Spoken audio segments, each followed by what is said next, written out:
untuk hancurkan Islam di Rusia, untuk hancurkan Islam di Dagestan, untuk hancurkan Islam di Chechen, untuk hancurkan Islam di Moskow. Itu tujuan asal Amerika masuk menyerang Ukraine. Sebab untuk masuk direct ke Rusia, mereka tidak boleh. Mereka masuk Ukraine dan mereka mencetuskan peperangan dan mereka menuduh Rusia yang memulakan peperangan, dan orang percaya, Malaysia 100% percaya. Sebab itulah propaganda yang dibawa oleh CNN dan kita hanya copy daripada berita mereka. Dan akhirnya Amerika, NATO, Eropah kalah di tangan Rusia keseorangan. Dan semalam resmi Ukraine tunduk kepada Rusia.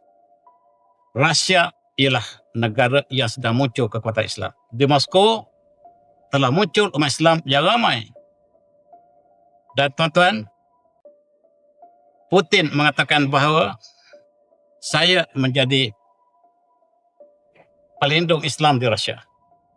Saya bukan Islam, tapi saya membina 1000 buah masjid setakat ini.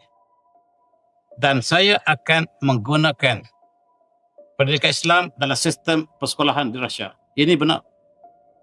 Siapa saja yang orang Arab ingin berkahwin dengan pemudi gadis Rusia, saya akan berikan hadiah wang yang banyak dan kerajaan Rusia. Tetapi terhad kepada pemuda Arab saja, bukan Malaysia. Dan selepas 4 tahun berperang, US, Eropah, Israel kalah di Ukraine. Tentera Ukraine telah menyerah diri 2-3 hari lepas. Rusia mengisahkan kemenangan mutlak. Amerika berlepas diri, minta Ukraine berdamai dengan Rusia. Berdamai maksudnya kalah. Dan inilah yang berlaku. Trump minta supaya Ukraine berdamai dengan Rusia, dia tarik diri sebab kalah. Oleh sebab itu, dia tengok setiap kali dia kalah berdamai. Dan 580,000 tentera Rusia masuk ke kawasan Donbas dan Odessa, dan berita yang kita terima 2-3 hari lepas, tentera Ukraine telah menyerah kalah. Dan itulah yang menyebabkan Ukraine kekalahan, keseorangan, ditinggal oleh Eropah. Walaupun Eropah ada masih bersama dengan Ukraine, tetapi bila nampak kalah, mereka berlepas diri. Amerika berlepas diri lebih awal, NATO cabut lagi lebih awal lagi. 4 tahun lepas, saya menyebutkan perkara ini. Amerika, NATO dan Eropah bakal kalah di Rusia. Maka ada tentera pencen kita marah pada saya. Dia kata NATO sangat kuat. Di Bosnia NATO menang. Wah, dia tidak belajar sejarah. Hari ini kalian dengar ceramah saya, inilah yang saya sebut 4 tahun lepas, yang terbukti apa yang saya sebutkan, bahawa Ukraine mengaku kalah semalam. Dan 9 juta Ukraine lari daripada negara Ukraine. Sekarang nasib umat Islam di Gaza diterima oleh Ukraine. Ukraine sedang menderita sekarang kekalahan yang sangat hebat. Dan panglima perang Ukraine terbunuh. Tentera mereka ditawan.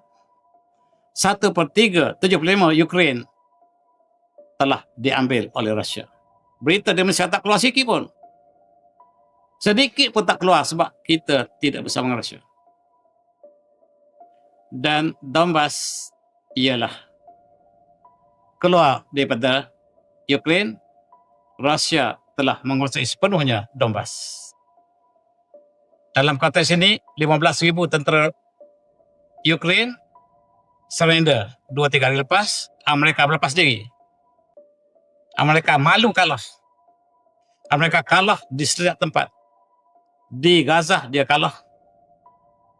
Di Pakistan dengan India, dia menyokong India, dia kalah. Dia menyokong Thailand dalam peperangan dengan Kamboja, dia kalah. Di Vietnam dulu pun dia kalah. Di Somalia pun dia kalah. Di Cuba dia kalah. Dia tak pernah menang perang Amerika. Tetapi propagandanya dia selesai menang. Malaysia tertarik dengan Amerika sebab sangka dia negara yang superpower. Rupa-rupanya dia kecundang dalam setiap peperangan. Kali ini dia kecundang di Ukraine.